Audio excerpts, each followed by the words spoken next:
Line up my line.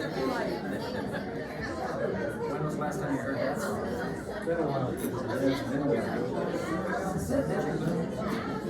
Was that Debbie Boone who did that song? I don't remember that. I don't know. I don't remember who did that song. Well, good afternoon. Say, Don Stijan, can you stand up and wave your hand? I don't know, I'll try. There we go, yeah. Somebody is looking for you, and I want to make sure that they know. Did you see who you're looking for? Okay. They recognize you. They'll catch you after the meeting. I don't know if that's good news or bad. You know, I'm just putting people together, man. That's all I can do. Well, good afternoon, and I'm thrilled to be with you again today. We have a number of things on our agenda, and in particular, there are some things that I'm very, very excited about, and we'll talk about that as we go along. But we're going to talk about our leadership. You know, each month we talk a little bit about our leadership. Then we have some updates and information, and some new information for you. And then we have some potpourri, or as my son used to call it, potpourri. So Jane, there you are. Jane is going to have a brief presentation. Hi, I think that I know most of you. I am Jane Stein. I have been at Rolling Green for 3 years now, and I work in fund development. And hopefully we all know by now what that is that we can participate together in helping Rolling Green be what it can be, the best it can be. So the things that your fees do not cover, donations can. And the exciting part is, I think that many of you have seen some of the things that have gone forward. We have the dog park, we have the new fountain that is going to be fixed. So just last week I came and it wasn't spraying, and so we called. The nice thing is, and this is one thing that's very important that I can tell you, is that with every single project we're going to be doing, is we are going to be getting a maintenance program, so that the nice thing is we were able to call the fountain company, and they are supposed to come out either today or tomorrow, and they will fix the fountain. I think it's just some mud has gotten into the system and it'll get out. So I am super excited that I can be at Rolling Green, because together we can make Rolling Green what it was always meant to be, right, as a nonprofit. And I'm so thankful that when they started Rolling Green in 1985, that they had a vision of how a nonprofit could work. And I'm so thankful that I can be here. Thank you. Thank you, Jane. Next slide. And how about the one after that? Oh, the one before that. Okay. That one, yeah. Yeah. It's been an interesting day. As you know, we've got the organization chart, and Jane is right there. Actually, she's sitting right over there. So get your checkbooks out, and you can talk with her. We've had the privilege of having just about all of our leadership staff with you. But again, we just keep this in front of you so you know who is who and kind of where they fit in the organization. And of course, we know that the real work happens below this line with the great staff that we have. But now we'll go back to the announcement. There you go. And I'll turn it over to Ryan.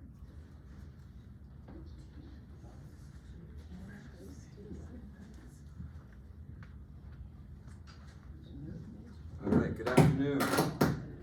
Can you hear me?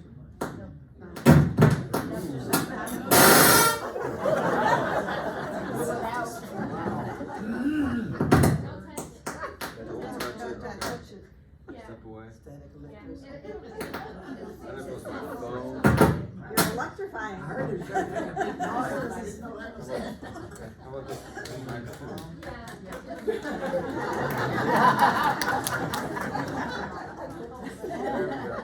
He just has so much power. Is this better? Yes. All right. Sorry about that. Excited to talk to you and introduce to you from my perspective, Anna Grace Doolittle.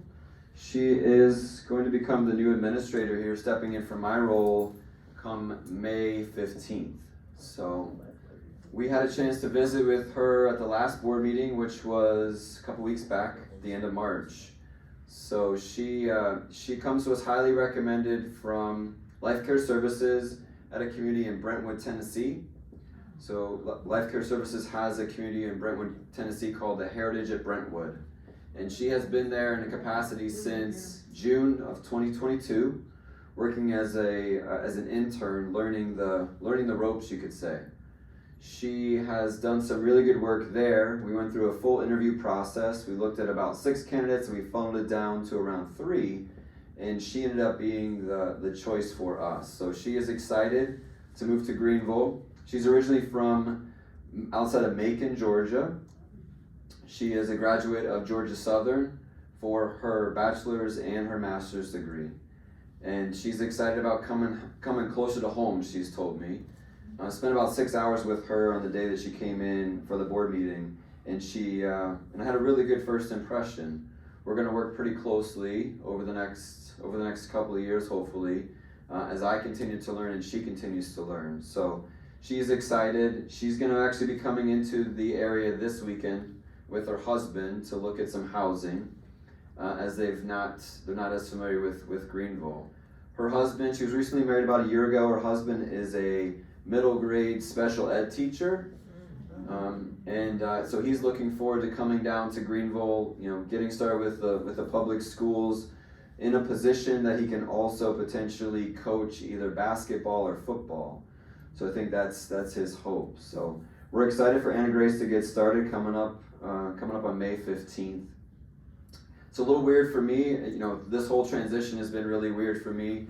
I'm excited, I'm humbled. But it's weird for me to think about somebody else in my shoes. I'm sure Bob has this feeling as well. So, but we are excited that May 15th will give me a couple of weeks with her, and then also a little bit of time with Bob. So in the next, I don't know how many days is it, Bob? 49 days. Over the next 49 days, I'm gonna try. 49 days. He doesn't have it down to hours yet. I'm gonna try to spend some more time up front. Maybe a day here or there, and sitting in on some meetings to continue to absorb as much as I can from Bob. Again, just grateful for the mentorship and what he's doing to help me to be successful moving forward. So I want to make sure that you had a chance to know who Anna Grace is when she comes in the middle of May, and we will actually be off-site the middle of May, which makes it a little bit different. Her first day here will probably be the afternoon of the 17th. On May 15th, myself and Bob and Anna Grace will be downtown Greenville at the Hyatt. We have a Leading Age State Association annual meeting. That'll be on the 15th, which is Monday, 16th, which is Tuesday, and a half day on Wednesday, the 17th. So that's why I'm saying we'll finish up around lunchtime and come back here. So you won't see her technically until the 17th. So just one other thing I wanted to mention to you all, Shannon, did Shannon speak earlier or no? We've been working to get Asha as an opportunity to meet everybody. So Asha is the nurse practitioner that's down in the clinic from Prisma, working alongside Shannon and Jane. We're hopeful, and I believe we confirmed, and I'll have to get back to you on the date, in June for Asha to come to this meeting and spend a little bit of time with you all, as we want to introduce you to her. It is just optional. Rolling Green does not get paid anything by Prisma to introduce you to her, but we feel strongly that having a physician provider presence on campus helps you all significantly. We've had situations where somebody has a scratchy throat in the morning, they don't have to drive on Woodruff or Pelham Road, and they can be seen downstairs within a matter of hours. So it's a great opportunity. You can keep your own primary care physician and go there for a sick visit, or they can become your primary care visit. But we feel strongly that we've got a really solid partnership, and the work that they're doing downstairs in collaboration with Shannon and Jane is really going to help us to keep our people or folks that live independently well and where they want to be, which is living independently longer. So just want to make sure you knew that that was coming. I believe it's our June executive director meeting. We'll get you some more information. Hopefully she can spend 15 to 20 minutes telling you who she is, and also with a little bit of question and answer. That was all I have. Thank you all. Thank you, Ryan.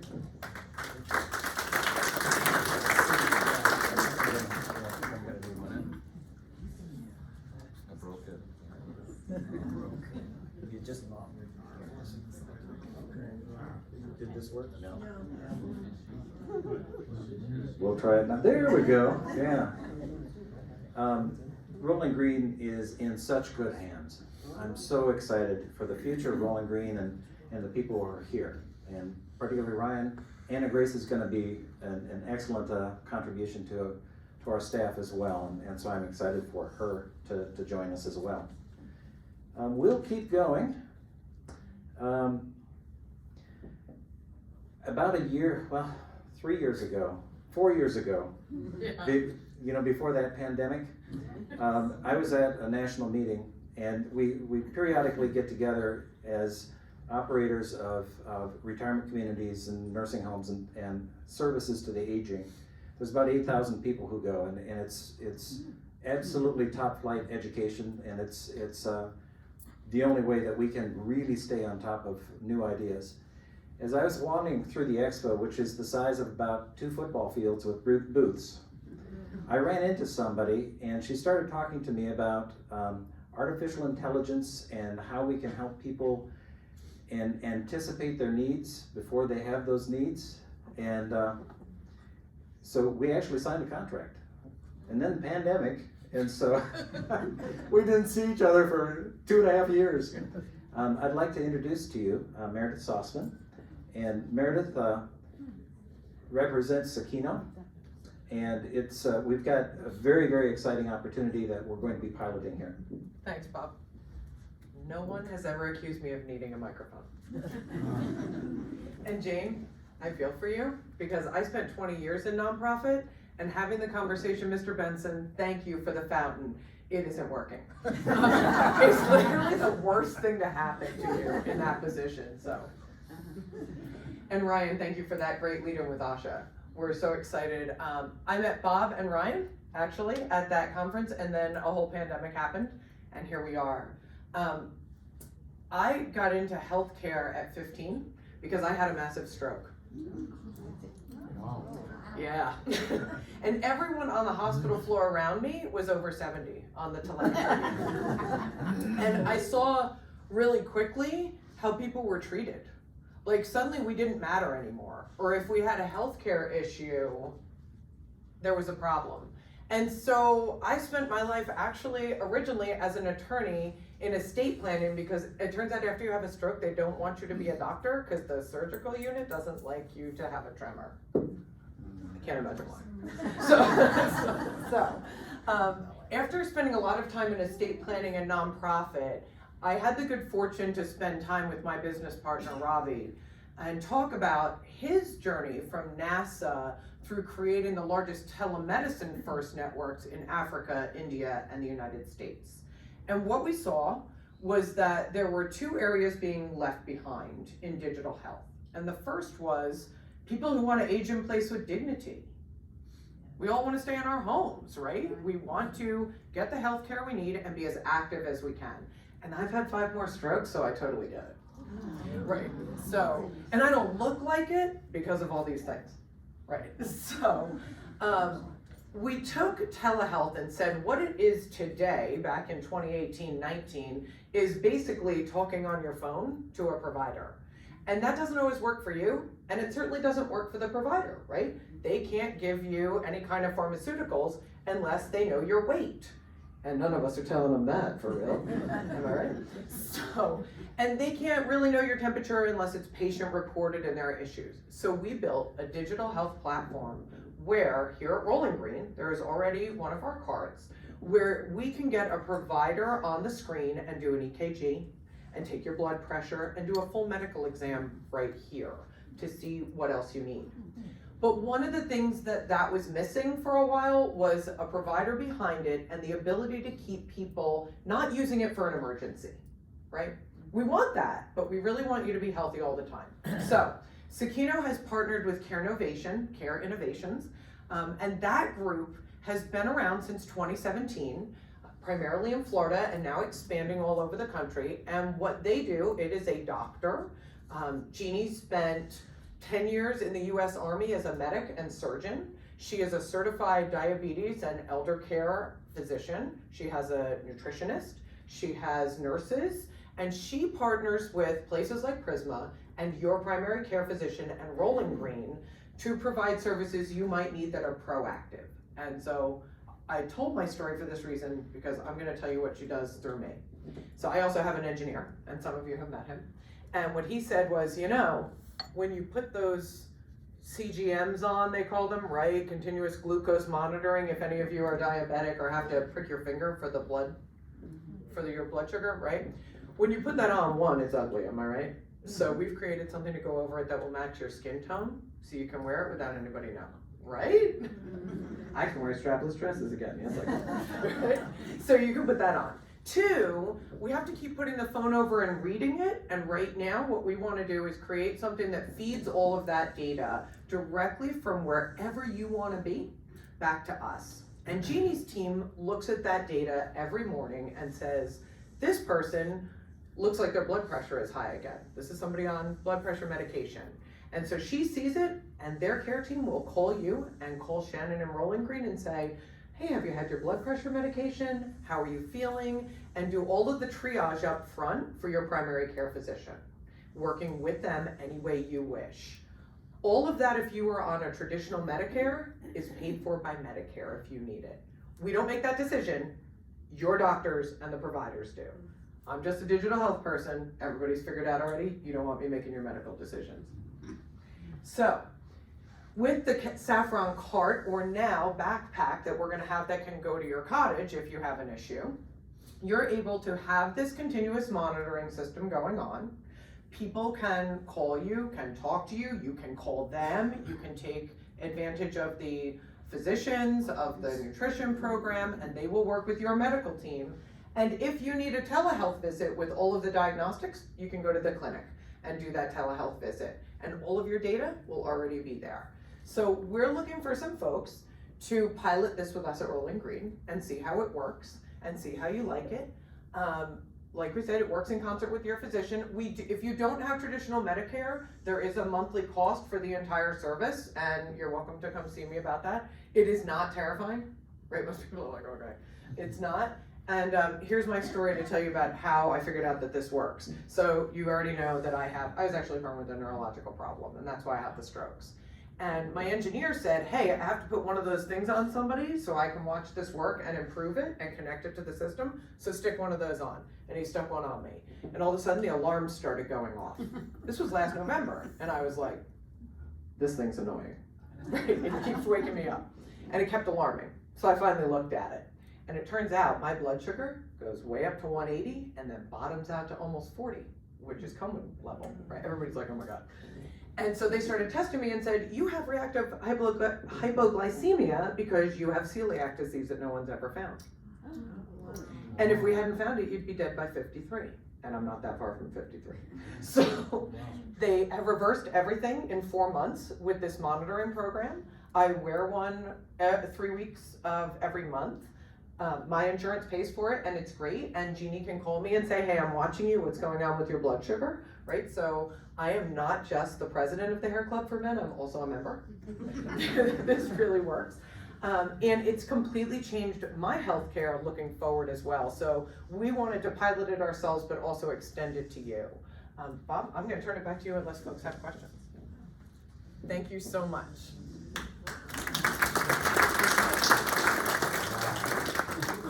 You know me well enough to know that this is me excited, right? Okay. This stuff that they're working on, you know, this guy really did come from NASA. Yeah. And he really did set up these telemedicine programs in small clinics in India and Africa. And it really is working. and it's uses artificial intelligence. It doesn't tell you what you have. What it does is it gives indications so that your physician or a physician extender, nurse practitioner can read it and say, but it also says, you might consider these kinds of things. So it's looking for all kinds of things with one purpose in mind, to keep you healthy. And frankly, one of my objectives is to help people live independently as long as they possibly can.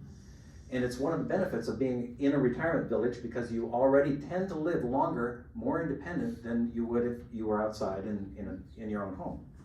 And why is that? Well, we have exciting meetings like this where you get to laugh. We have really great food. We have really great friends here. We have a social environment, and we know how important that is. But we also have services behind you, such as the clinic, and such as this pilot program that can help you retain your independence and maybe even be longer, maybe even reduce some of the medications you're on. Because the indications are from the data that has happened for some people. So we are looking for some volunteers. The traditional Medicare A, pays for this. If you're on a managed care program, there is a fee, and I think it's like $200 a month. Yep, $199 for everything. $199, I don't want to tell you. Take that dollar off. Yeah, that dollar looks a whole lot cheaper. But we are looking for some volunteers, and we don't need hundreds, although we'd love them. But there will be more information coming to you as we begin to roll this out. But if you have an interest and would like to get more information when we have it, we need to sign up. And of course, I have a piece of paper right here.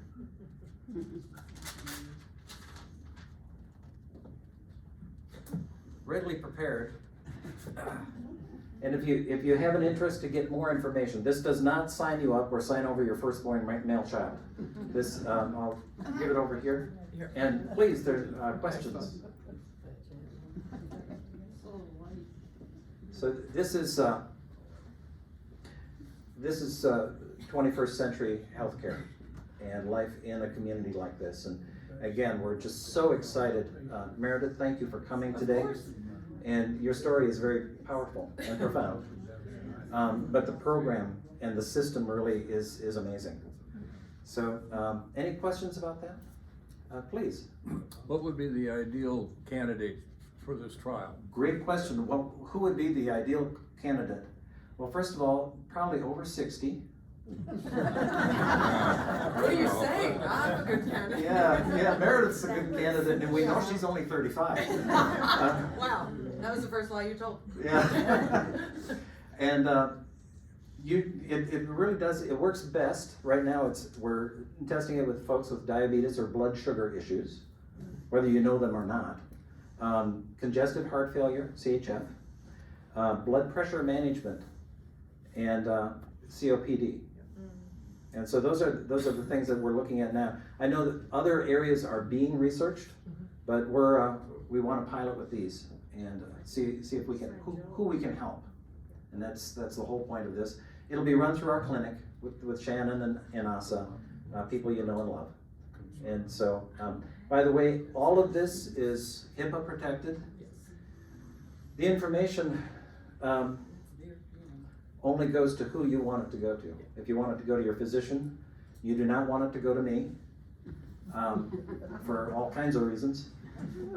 But you probably want it to go to the physician, or if you're seeing Asa, she'd be able to pull it up down in the clinic. Same way with Shannon, they're able to pull it up with your knowledge.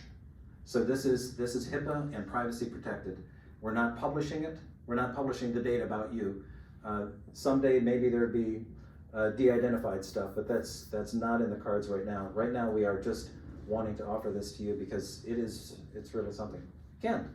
Can I have a daughter who's a nurse, and she looks after me. Can I have that stuff sent to her too? Yes, the caretakers are, man. You better repeat the question. Yeah, so the gentleman, sir, what's your name, please? Ken Gia. Thank you, Ken. So Ken asked, I have a daughter who's a nurse. Can it be sent to her? Yes. The system is HIPAA compliant and enabled to check off a caretaker. We'll ask Rolling Green to upload your HIPAA authorization for your daughter because we stay clear all the way through, and then it can be sent to her, and we have a HIPAA compliant messaging system where her email could actually get it.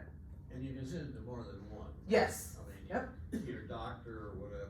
All of the above, so you can say my physician, my secondary, primary, my caretaker, my other kid, my fourth cousin, twice removed that's on there, whoever's HIPAA compliant. You can send it to Bob if you wish, but as long as he is a HIPAA compliant authorized person to see it. Yeah, that's right. Or the system will shut him out. So let me say this one thing. We're partnered with Microsoft. They called us the finest piece of healthcare software they had ever seen for architecture back in 2018. So they featured us in 2019 before the pandemic at their big, these are the top 10 companies to watch as we move through. And we took Saffron, the first cart there, and we were hooking it up, and they came over and said, let's see. And we said, it won't talk to your system. It says that the wireless is not secure enough. So it wouldn't, it said, sorry, that's an open wireless system, and we had to do an end run around to get it to work. So there are a lot of protections in it for you, but again, this is available to you. There's no commitment or anything like that. But we are looking for some people to sign up. And again, Medicare A traditional pays 100%, and that again underscores the strength of the work that Saffron or that Sakino is doing. So we'll move on to other exciting things. I had a question the other day. Well, who picks out all the capital projects around this place anyway? And I said, well, it's a team of people who remain unnamed, right? No. A capital project, first of all, is something that's over $1,000 that lasts, that's longer than a year, usually longer than 3 to 5 years, okay? And usually it's a major, more important thing. So like a big air conditioning system, you know, they cost $40,000 or whatever, that would be a capital item. We do an annual budget, and we actually plan for various things to be replaced. So recently we did a capital planning survey for Rolling Green Village to anticipate over the next 10 years what our capital spend is going to be. So that's how we get these things. And that list is really exciting. You know, it lists every elevator, anything that might cost over $5,000 that is on campus. And so the thing is like 40 pages long and all that kind of stuff. But we have a very detailed plan specifically for that. And so that's one thing. And so those kinds of things that are replaced, like we have several commercial washers here and commercial dryers. You may not see them, but we've got them here. We have replacement furniture, we have apartment refurbishments and so on, road work, et cetera, et cetera. Certain projects are also included, and those are, for example, the gazebo by the B Building Apartments, resurfacing parking lots and roads, we've done some of that. Fire panel replacement, which is something coming up, and you'll be hearing a lot more about that. Elevator upgrades, which has to be done because we're replacing the fire panels. The fire panel replacement is probably a 3-year project, maybe 4, just because of the complexity. We also have new campus amenities. And so there's a detailed list. And actually several months ago when we talked about the budget, we talked about the things that we were hoping to accomplish this year. And with the capital budget, if there are emergencies, then we have to draw those things out of the capital budget. So if we have a washer that we didn't plan on that we have to replace, then that comes out of those capital dollars we budgeted, which leaves less for the other things. It's just like at home, if you deal with the money that you got, you deal the hand that you're driven. Now there are certain things that we do outside of the budget, and those are actually often driven by gifts. What? Yeah, you know, the dog park, driven by gifts. Awesome. There are a lot of other projects that have been that we've been handling that really Jane has been spearheading because of the gifts that we've received. We've gotten additional furniture, that replacement furniture that's nice in the healthcare center. We got a television recently that the residents can actually see. The old one reminded me of the one that was in my college. It was 13 inches, you know. So, you know, it's things like that are coming through gifts. The gazebo out here and the lighting and a lot of other things. And over time, we'll see much larger projects that come out of this as well. And these are available, and a lot of these things are driven out of budget or aside from budget because people have been very, very generous. And so if someone comes up and says, you know, we want a left-handed Winklebopper, and it's something we really need, and will help enhance life for you, and they want to give it, then okay. Well, we want to look at that and we'll do that. If it's something that we don't need, we'll say thank you. It's not something that we can use this time. You can give it to XYZ.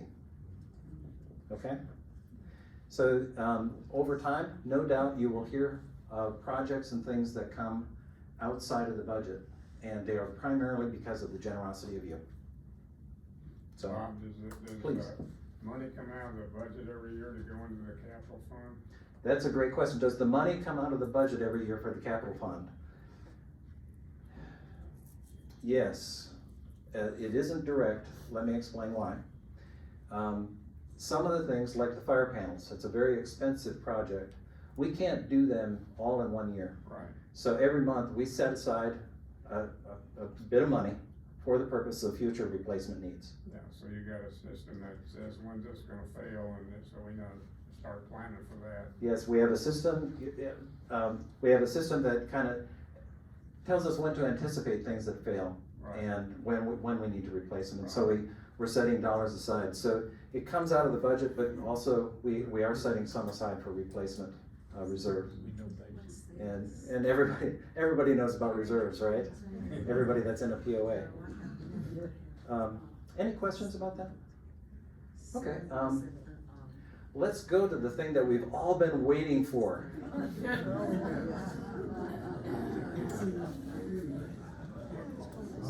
These are the surveys from the pet policy. We had, 184 responses. All residents received the poll. And, you know, I heard that some received 2. Wow, that was serious, yeah. We know who you are. Everybody received a poll, and we asked questions asking yes, no, or don't really care. Because if you don't care how things turn out, then hey, go ahead and eat the cake. Somebody asked if I had sent out a letter of opinion with it. I did not. I did not issue any opinions. As I've said in the last meeting, I don't have a dog in the race. But I want what you want. And some people rightfully said, well, that last time you had a raise of hands and we were a little confused, and that's why we did the poll. I just wanted to have clear information about your voice. So we have that. Others passed out letters both for and against the poll, or dogs being in here. And so they actually balanced one another out, so that's kind of interesting. We collected 184 responses. We reviewed every page, every comment, and we tabulated some of the comments, and we have a slide, the next slide. 85% of those who responded actually attend things regularly in here. 13% do not, and 2% attend sometimes. Because we wanted to find out if nobody comes to stuff here, then why are they voting about a dog, right? So we wanted to, so largely the people who come voted. So that's important. 39% feel pets should be allowed in these meetings. 61% said no. 18% felt a designated area would be appropriate, while 55% don't agree with a designated area at all. The number between those 2 and 100 are those people who said, it doesn't matter to me. Okay? 1% of people thought at times that the pets were not a bother. I thought that was an interesting comment. some of the repeated comments, and when there were comments that were repeated a number of times, we cataloged those. So 42% of those not wanting pets wrote they didn't feel it was a time or place to bring pets. 23% cited bad or possible bad pet behavior as negative. I think it's of the pet itself being bad as opposed to the owner. 14% felt that petting is a distraction. Pets are a distraction. Wow. Oh my. You go back, you can't walk that back. Yeah, you can't unsay some things. 11% thought of pet allergies as a concern. 8% were concerned for safety. You know, for example, tripping over a pet or getting bit, or their owner biting it. And of those who supported pets in these areas, there were not many comments, but we did get some, and we got those on the next slide. Pet owners felt like they were being punished. Yeah. Some have never heard a dog bark in here or seen bad behavior, and I'm glad they haven't seen my bad behavior. It was noted that when they moved in, we were noted as being pet friendly. And a comment indicated residents may be hurt or depressed when we exclude pets. And I think that there's an element of truth in that. Pet therapy and having a pet is a big deal. One person reported that they didn't like pet odors or air fresheners in halls or elevators. And I don't know why I included that, but I thought it was just needed to be included. Okay, here's the graph. This is easier to see. Pet policy. I regularly attend group events in Blue Ridge Room. The green, 85% said yes, 13% said no, and 2% said some. Okay? Residents should be allowed to bring pets into meetings and events in this room. Now they're allowed everywhere else except for the dining rooms, right? So this is the only question in here. 60% said no, 40% said yes. Okay, so that's a pretty clear majority. Residents should be allowed to bring pets into meetings, events, but need to sit in a designated side or area of the room, such as like the wings. 54% still said no, 18% said yes, and 28% said either way, doesn't matter. So if you compare the yeses and the no's, the no's are in it. Now that we have it from the residents, and this is what I think we need to do, and I think periodically if we want to readdress this, we can do that. I can also give my opinion now that it's voted. I don't mind dogs in here, but I would rather listen to the residents than the dogs. Okay. Any questions about that? Bob, what brought this up? What brought this up? All right. Honesty is good for the soul. Confession is good for the soul, right? When we sent out the pet policy, I didn't take out a line that was in an original draft, which said on the second page, pets would not be allowed in here. That was my fault, because we intended to take that out and I just overlooked it. And so it created a question. You know, where did that come from? And it came from them. And it's a good question. We hear the resident voice here, and at least at this time.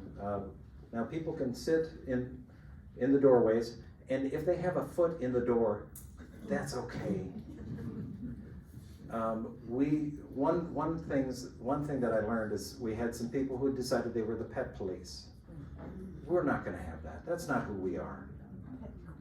Yeah, we're the pet police. And you know, if somebody is sitting in the doorway and they want to be able to see the screen, come on.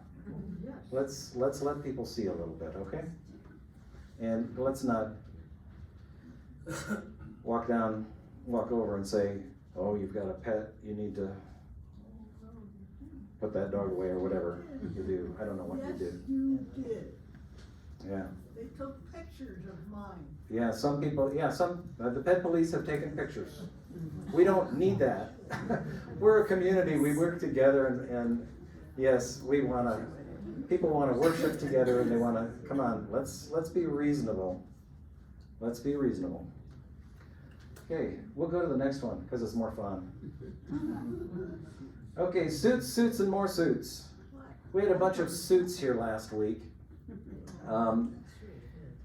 Let me explain what all that was about, because people, I've got rumors, I love rumors, you know that, I do love rumors. The rumor was we were gonna break ground next week on something, I don't have no idea what, we were gonna break ground on. In earlier meetings, we've talked about that we have done and are continuing with a feasibility study, right? Okay, now the feasibility study, that first part is done, and it's the quick one. Let me explain. My wife and I take a long time to figure out where we're gonna go for vacations. My wife is very, very thorough, and I support her. And so we will talk for a little while. Okay, where are we gonna go? And then we make a decision. But once we've made a decision, my wife really digs into the details. And because she likes to know, and she likes to know exactly where we're gonna go, she likes to know where we're gonna be able to keep our dog, and all the details, how we're gonna get there, how much is it gonna cost, and how can we save a little bit of money, and all that kind of stuff. So when we plan for vacations, there's a process. The first step is actually pretty quick. It's just like this feasibility process. The first step, it doesn't seem very quick, but it's fairly quick. The second process is right where we're starting now, and that's what all these suits are about. And it's to go into a much deeper dive. Deeper dive to the extent of that buildings will be designed.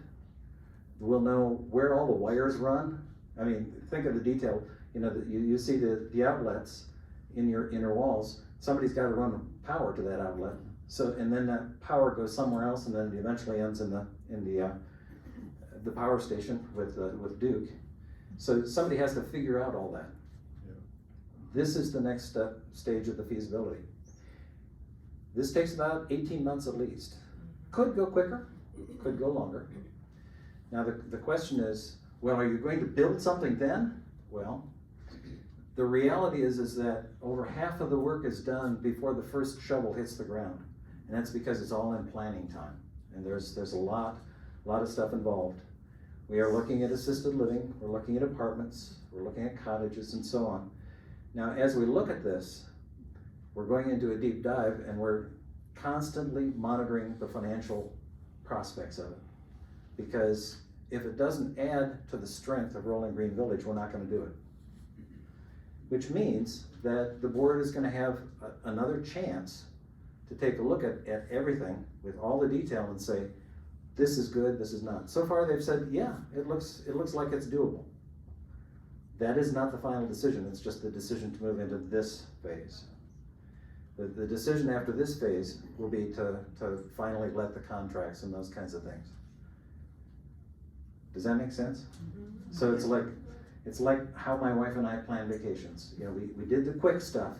Now we're digging into the deep level of stuff. Lots of engineering studies and architectural work and so on. Now exactly what we're going to do, that's what this phase will finally result in.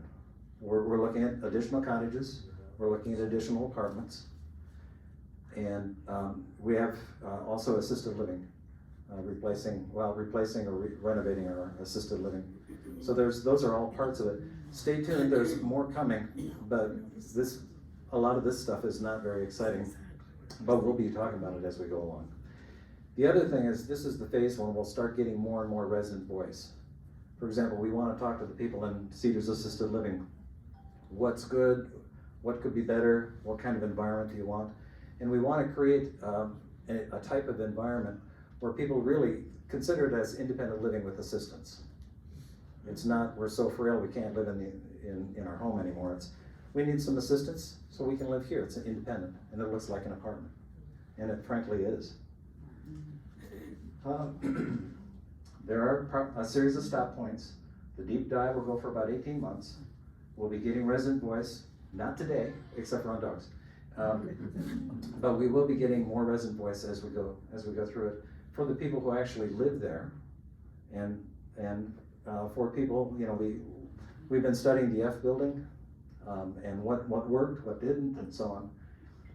So there's more detail to follow, not in the next slide, but as we go forward. What's a carriage home? What's a carriage home? We are looking at a type of housing. It's so much easier if I can show you a picture, which I can't. It's like a small apartment building. But rather than being like an apartment, it feels like a cottage on the inside, because you have light coming in from 3 sides. It's not really like a townhome. It's really hard to describe. So, okay, if you put 4 apartments, 1 on each corner, and then you give them each balconies and punch out, now you can see light from 3 sides. And they're the size of a cottage, and they feel like a cottage, and parking is right underneath. And usually it's covered parking because it's underneath. If it's not covered, that'd be a problem. So that's a general idea of what they are. So, and they, in other markets, they go like crazy. And we're trying to build to the market. Why would we want to do that? Our job is to build it. Well, our job isn't to build. Our job, very simply, is to serve more seniors. That's what we're here for.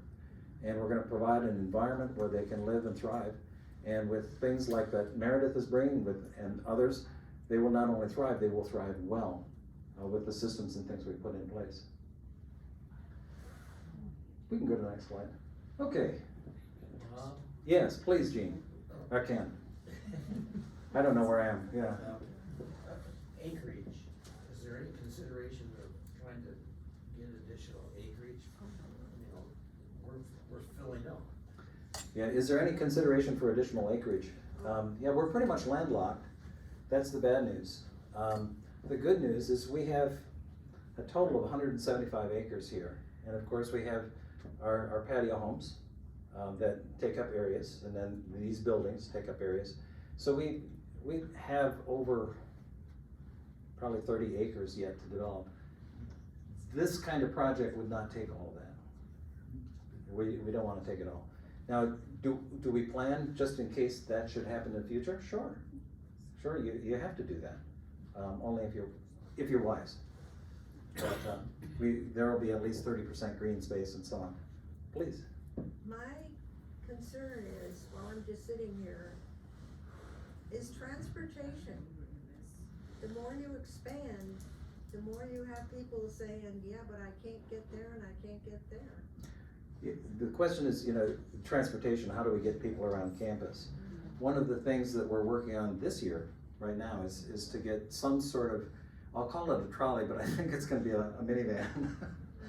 We'll call it the RGV trolley, something like that. But we're trying to get a vehicle so that we can enhance our transportation now. But yes, as we go forward, we have to plan more transportation. And dining facilities. Dining facilities, yes. Can we accommodate that many more people? Can we accommodate? Yes. Actually, the dining room space that is designed for more people than we have now. But this next phase should include some additional dining space. And so all of that has to be looked at. All of that. So there's a lot of questions. Like I said, this is a deep dive because exactly the kinds of questions you're asking. Where does everybody park? We know that parking, everybody wants to be at the front door, and I get that. Okay, great.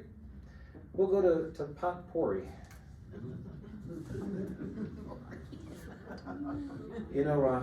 There is a guy who decided to buy a boat, and his wife was really, really upset with him for buying the boat. And he said, "Oh, honey, it'll be fun. By the way, I bought it, but honey, you can name it." A little while later, he saw painted on the back of the boat, "For sale."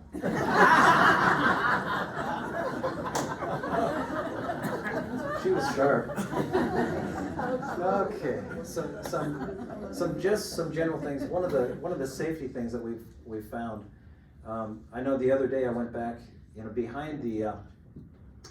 behind the Commons desk, there's another room that's filled with boxes, frankly. It's all the packages that we get, and they're lined all over the place, and the people who bring just set them there. And sometimes staff has a hard time getting through there. We found that residents are going in there and looking for the packages. I am so afraid someone's gonna fall. And that's, so we're asking residents, if you have a package that you're expecting, please ask the front desk, and they'll go and they don't fall as hard or something, I don't know. But the other thing is also, for these contiguous buildings, we deliver the packages between 3 and 4 most Monday through Friday. So, we'll bring them to you. Bob, Yes, sorry again, but. 3's the limit, Ken. Well, this is it. Oh boy, better make it a good one. No, I'm kidding you, of course. I recently found out that, we have several, addresses, 03, Oaksmith, I was told at the desk that if you're gonna get shipments from like Amazon or stuff like that, and you're in the apartments and stuff, to use the 06. Yeah. Even though your mailing address may be 03, is that a correct statement? Yes, the statement is, if you're getting things from Amazon and you're in the apartments, for example, use the street address of 6 Hope Smith. Thank you. I still have this for sale sign in my head. Yeah, 6 Hope Smith. And even though the post office has different, and the fire department have different numbers, but we want that stuff to come to the front desk so that we can get it over to you. And it also keeps fewer people in our buildings. Yes, please, Judy. I'm getting very close to the end of your list, and I don't see anything about the courtyard, the finishing it. You don't see anything about the courtyard. You're right, you don't. And I'm not making fun. We don't.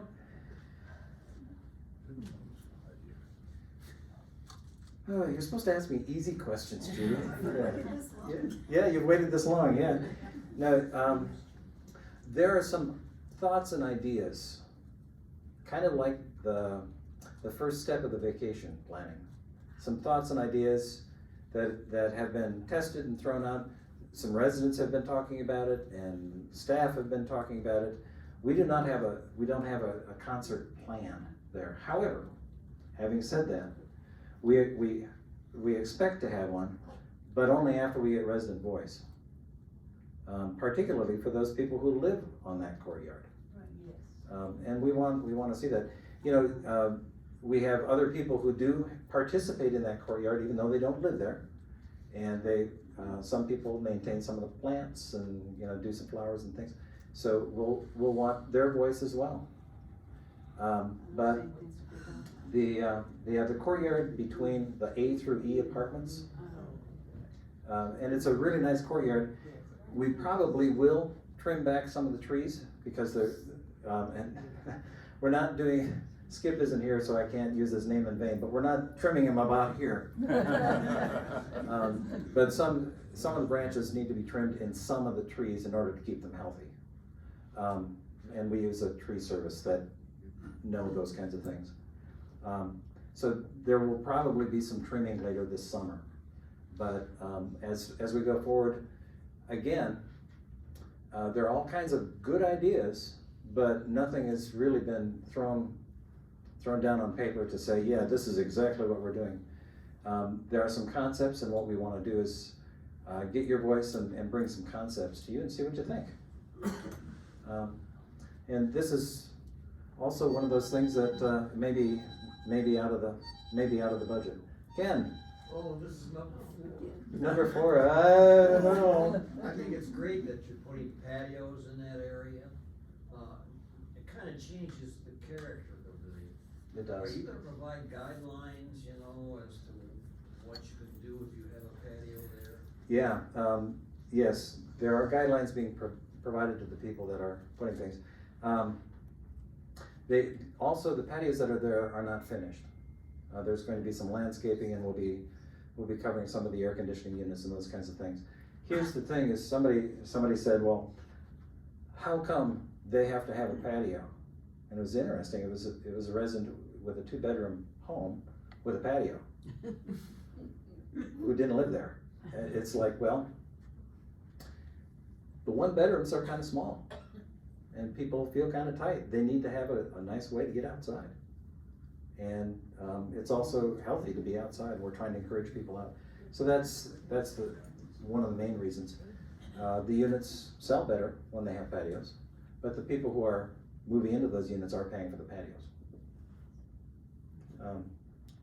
Okay, parking ideas. In the resident association meeting not long ago, there were some suggestions given on we need some more handicap parking. For those who have been with us for some time know that this is something that periodically comes up, and we've done a lot to add handicap parking around these buildings over the years, particularly in the F building, in that parking lot. It'd be nice to have more handicap spots, wouldn't it? Here's the challenge. When you put in a handicap spot, it takes about 1.5 parking places. And so you get 2 handicap spots out of 3 parking spaces. And we're limited in total number of parking spaces out in front of F and on both sides of F. And so we have added 2 in the last, I can't remember when we did, it wasn't long ago. But you know, I'm hearing, you know, people want more. Until we have a solution for additional parking for the F building, that probably isn't gonna happen. And it's just because it's gonna eliminate some of the parking that's there. Cardi? Is there any way to sort of cut down on some of that extra parking for all the handicapped places? And maybe have the people who have a wheelchair, have a special, spot, so that we don't have to take up so many parking places? Cause they're very rarely used. Yeah, the handicap spot, they're actually designed around the minimum regulations, or the regulations. And so if you define something as a handicap spot, it has to meet certain regulations. And so, you know, we could ask people to get thinner vehicles, but I don't think that's gonna be you know, another suggestion is, you know, there's that golf cart parking out there. I think eventually we'll probably have more golf carts here, but the angles are such and it's designed, it would have to be completely torn out in order to get more parking in there. And it'd have to be reconfigured because there's not enough room for turnarounds. And so I think it was designed that way so that only golf carts would park there. I don't think like an architect, so I don't know for sure. One of my favorite things is in the morning I like to read your newspapers.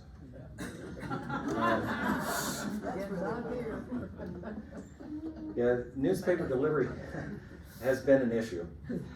And this is gonna sound odd, it's not our issue. What? Greenville News is supposed to be delivered to your home by Greenville News. And on a number of days in a week, it's a hide and seek as to where those papers really are, because we don't know. And so it's not uncommon that they end up on the Commons desk. And they don't have names on them, except for, you know, the police blotter kind of thing. And none of us are ever in that. So we don't know who is going to get those and where to deliver them and those kinds of things. So we have called and asked them to deliver the papers, as they said. And basically what we've heard is, yeah, we've got that problem all over town. Okay. And then they said, well, we have staffing problems. We said, we don't understand those. So the best thing that we can do is motivate those who have papers to call Greenville News. And I have, you know, I know that when this group gets motivated to make phone calls, they do. And it makes a difference. It does. It does. So please, we have had some people who have been coming down in slippers and not, it's before coffee, so it hasn't been real pleasant. And they've said, where did you put my paper? Well, we didn't put it anywhere. Greenville News put it somewhere, but we can't tell you where. So please, help us out. Bob, we've been, Dottie and I, Carvey and I, we've been experiencing the problem with that paper for 3 months. It's not our fault. Originally, she would call them, she gets a machine, and it basically says, did it happen today, did it happen yesterday? And you answer it, and they say, well, thank you for letting us know, we will credit your account. They have never credited the account. So I took care of the problem. This week we canceled. They're tired of getting calls, so they have a machine that answers it, I suppose. And that's not a very nice characterization, I apologize. They do receive a lot of calls, I'm sure. And they want to credit accounts. I'm sure they want to do what is right, but I don't know how they do that. We have another special guest this afternoon, Dick Dabrowski.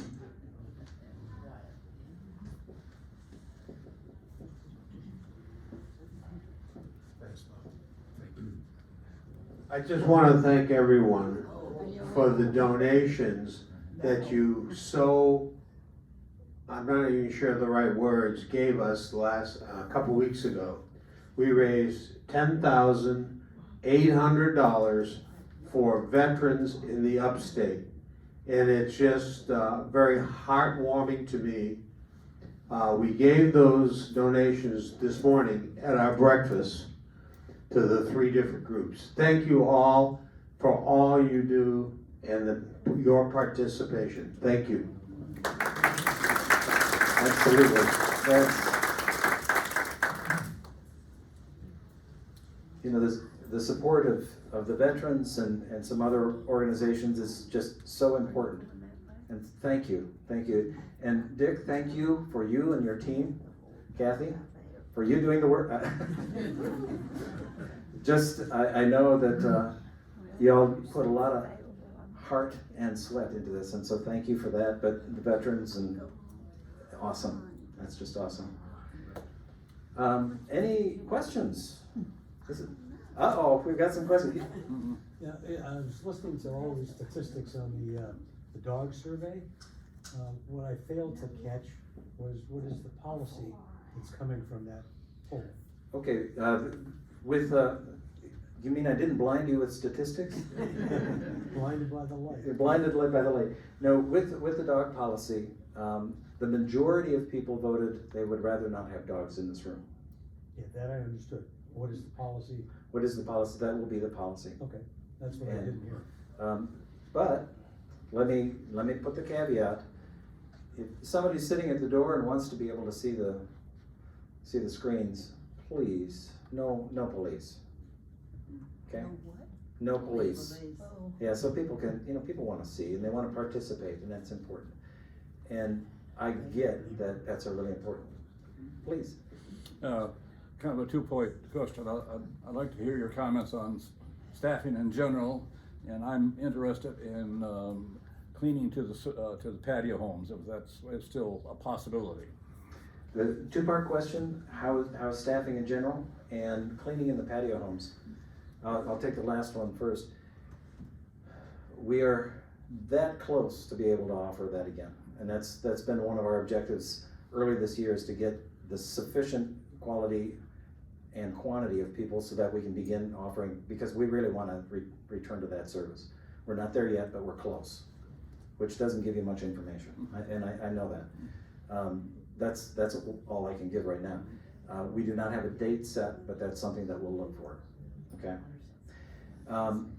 The other thing, though, what we have found is at the beginning of last year, we had 211 people on staff.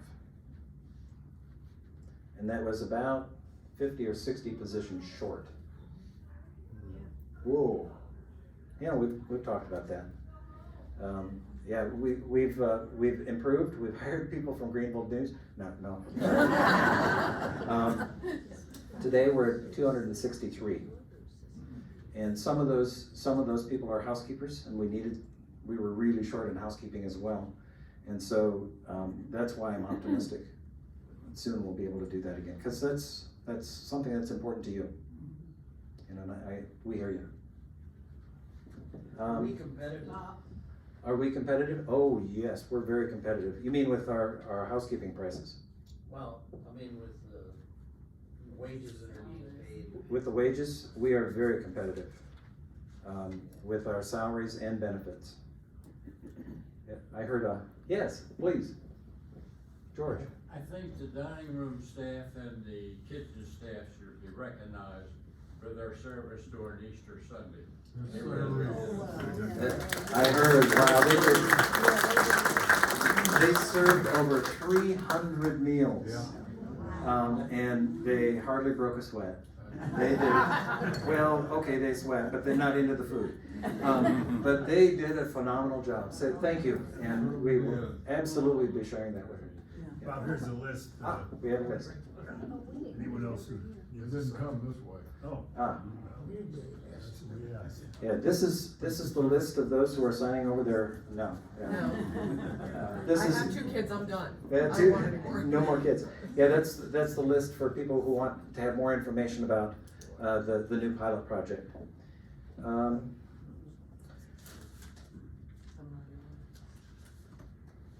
I've debated about telling this one. Would you like this? I don't know if I can get through this one because it's so funny. And I was going to personalize it, but I decided not to.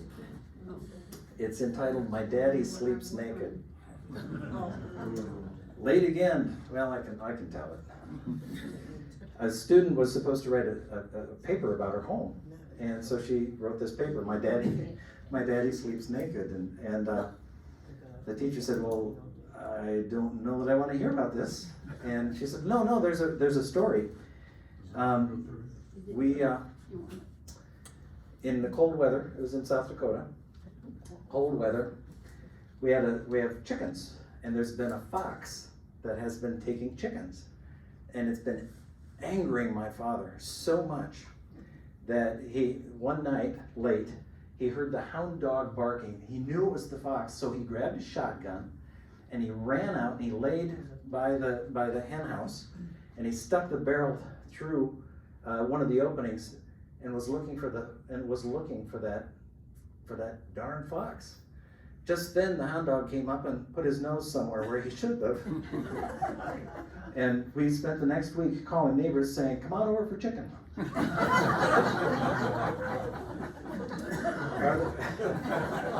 Are there any? I was going to make that about my uncle, but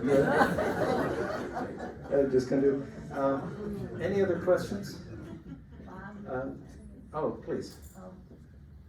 You may have already covered this, but is anything happened to Barbara's Fountain? I know that the sign is down now. Yeah, Barbara's Fountain, yes. As Meredith said, there's nothing better than to be so excited about something and then it fails right away. We have a maintenance contract on that, and that's part of the donation, and so we're really thrilled. They're supposed to be here this week to fix it. It was plugged up by a goose or something. I'm not sure. Let's see another. Please. This is kind of off of it, but what you brought up earlier about vacations, what percentage do you get to say? What percentage do I get to say? I get to agree with it all. No, it's a joint effort. I have a problem with that. Yeah, there we go. Yeah, and I have my what is it? I have my wife's permission to say that. Not long ago in the Wall Street Journal is the comment that, a day full of meetings is like a night on the town. By the end, you've had one too many, and no one remembers anything. So you have been very gracious with me again for this month. Again, if you have an interest in volunteering and learning more, we'd be happy to, and however we can help you. Thank you very much for your time.